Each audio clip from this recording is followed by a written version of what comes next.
Asus VG248.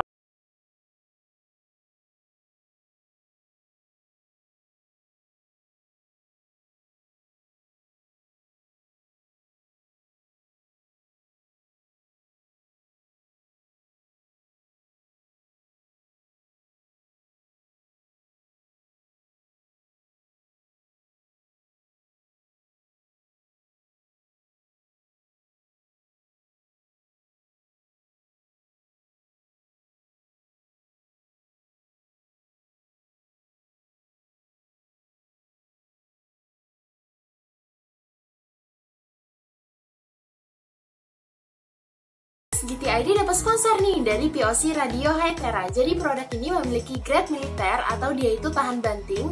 Terus yang kedua, dia ini tahan air dengan spesifikasi IP68. Dan yang terakhir, kalau misalnya nih kalian mau komunikasi sama teman-teman kalian nggak perlu khawatir lagi karena di produk ini sudah ada aplikasi HiTalk.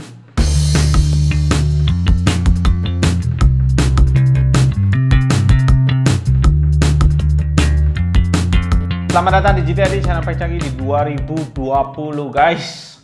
Ya, ada beberapa dari kalian yang request produk dari Asus satu. Ini Asus VG248 QG.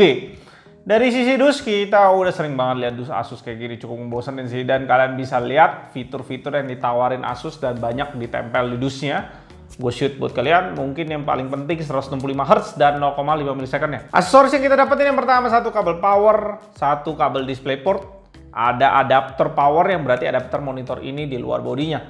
Stand monitornya dan terakhir kitab-kitab yang selalu kita singkirin biasanya. Untuk desainnya jujur gue udah agak bosen dengan bodinya karena semua chassis dan pemasangan bodi sama aja seperti di Asus VG279Q dan VG279QM yang udah pernah kita review mendalam sebelumnya. Port yang dikasih di monitor ini antara lain yang pertama ada satu HDMI 1.4 yang berarti cuma support sampai 120 Hz ketika kalian pakai HDMI. Satu DisplayPort 1.2, satu DVI digital dual link, 3,5 mm audio out dan 3,5 mm audio in yang kalian butuhin kalau kalian pakai DVI untuk monitor ini. Dari bodi belakangnya tetap sama aja guys, seperti kode 249Q dan 259QM, ada face 100 x 100 mm dan semua bagian monitor ini terbuat dari bahan matte kasar seperti batu pasir khas Asus. Ada bagian futuristik di belakang yang bisa kita bilang membentuk huruf V, yang dimana fungsinya itu sebagai lubang ngeluarin panas dan juga keluarin sound dari speaker di monitor ini. Ada logo Asus juga di bagian belakang yang cukup gede, ya pas di tengah-tengah. Juga tombol OSD monitor ini dikombinasi antara tombol dan joystick yang pastinya udah enak banget untuk diatur-atur. Untuk bagian kakinya ada lubang kecil yang bisa kalian protect dan itu jadi kabel management di monitor ini. Sama persis deh sama QM dan Q. Pembeda monitor ini dari seri Q dan QM langsung jelas kita bisa lihat itu pada saat kita angkat monitor ini dan lihat bagian depannya. Monitor ini punya bezel yang paling tebal dibanding dua angkanya itu. Ukuran keempat sisi bezelnya sama, yaitu 1,2 cm dan masukan dari bezel ke panelnya itu yang ini ya guys. Bisa dibilang cukup tipis, hampir nempel gitu ya bahasanya. Untuk tilt dan vertikalnya ini monitor udah ergonomis kakinya guys. Di sini bisa tilt, bisa vertikal juga, bisa swivel juga dan swivelnya di sini udah dikasih tanda buat kalian supaya menentukan oh monitor ini udah di tengah-tengah sejajar dengan platnya ini. Menurut gua ergonomic stand-nya itu kualitasnya ya udah oke. Gue bilang sih sama aja ya sama 279Q dan 279QM. Spek lengkap dari monitor ini yang belum gue sebutin, yang pertama panelnya TN 6 bit plus FRC, panel bit depth-nya Full HD, NTSC 72%, 350 nits, 1 millisecond minimum response time, FreeSync yang support G-Sync compatible via DisplayPort. Dilengkapi juga dengan speaker 2x2 watt yang akan kita dengar sama-sama sekarang. Di sini gue udah setting full dari monitornya dan dari komputer udah belum? Udah. Oke, kita sama-sama dengar.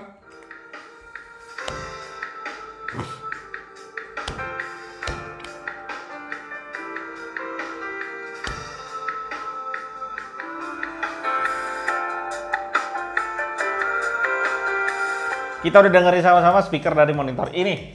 Dan monitor ini keluarnya dari bentuk huruf V ya. Jadi dia agak nyamping, bukan ke belakang, tapi nyamping karena ini lubangnya ke arah samping ya. Dua-duanya ke arah samping. Dan kalau gue bisa bilang dan komentar tentang speakernya cukup aja di harga 3 juta. Masalahnya mungkin kalau yang di bawah 3 juta yang pernah kita tes misalnya di MP88 gitu ya, dia agak mendem, mungkin gara-gara chassisnya agak nggak bagus gitu ya, membuat soundnya mendem di dalam monitornya. Ya kalau ini benar-benar keluar, cuma memang nggak nendang sama sekali ya. Ya menurut gua di 3 juta udah oke lah ya, standar aja. Dan dia membuat meja ini bersih, itu aja sih keunggulannya. Saingannya monitor ini kita masuk ke bagian itu. Yang pertama ada Lenovo G2510 di 3,2 juta, Lenovo Y25F di 3,4 juta, Acer KG251F di 3,3 juta tapi non ergonomic stand. Semua tipe di atas 400 nit di 144 Hz di 25 inch. Sedangkan Asus ini 350 nit 24 inch dengan 165 Hz. Kombinasi yang berbeda sendiri dengan harga yang masih dibilang bersaing. Gue lupa kasih tau harganya ya ternyata. Harganya monitor ini ada di 3,5 juta dan kalian bisa dapetin dengan garansi 3 tahun dari Asus. Sebenarnya ada satu lagi kontendernya monitor ini yang paling berat guys di segmen ini, yaitu HP 25X yang beberapa waktu lalu itu harganya bisa kena di 2,8 juta, ngebantai semua list yang di atas termasuk monitor ini.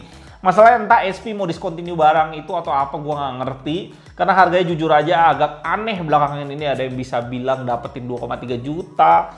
Kita dapat info kemarin ya dari website HP langsung gitu ya, mereka ngomong, tapi sekarang pas gue cek di e-commerce harganya 4 jutaan dan kemarin malahan di JD promosi di 2,9. Ya kalau kalian bisa dapat di monitor itu menurut gue cukup worth it, dan itu juga garansi 3 tahun full kalau nggak salah, gue lupa. Ya, berikutnya kita tes motion blur di monitor ini dengan UFO bergerak dan kita coba foto beberapa kali sampai dapetin gambarnya cukup jelas. Di sini kelihatan banget guys superiornya panel TN di mana gambar UFO yang bergerak cepat di daerah gelap. Motion blurnya yang ditinggalin bisa hampir nggak ada, mungkin 1 atau 2 di bagian depan dan belakang. Padahal kita tes sebelumnya di monitor gaming VA 240 Hz yang blurnya itu bisa sampai 4-5 bayangan di belakang gambar actual. Jadi udah gerak sini masih ada 5 bayangan. Akhir kata dari gua, monitor Asus VG248QG ini menurut gua cukup oke. Di kelasnya di 3,5 juta. Menurut gua Asus ini sering banget nge-refresh tipe ini ya. Dari dulu monitor gua QE, 248QE, 248QR, atau 258QR gua lupa. Dan ini ada 248QG ya. Di 3,5 juta menurut gue oke-oke aja kalau kalian mau mencoba kompetitif gaming di awal, dan ini juga garansi 3 tahun full ya, full, nggak 1+2 seperti LG dan Samsung ya. Ya Samsung kayak gitu juga. Ya di sini juga udah oke. Dan kalau kalian mau ngebandingin dengan HP 25X ya, HP 25X 400 nit di sini 350 menurut gue udah cukup banget. Karena kalau kalian hajar brightness-nya ke 100, mata kalian juga kesiloan ya, kecuali kalian pakai di ruangan kalian di mana cahaya matahari langsung masuk mungkin. Jadi perang lah sama cahaya matahari itu. Tapi ya sisanya ya cukup oke. Dan ya buat gue sih agak ngebosenin ya untuk nge-review monitor seperti ini. Cuma karena kalian juga ada nge-request dan harus ngelengkapin semua monitor harus ada di GT ID. Segitu aja guys. Gue Elwin dari GT ID dan sampai jumpa di video berikutnya. Tetap canggih guys.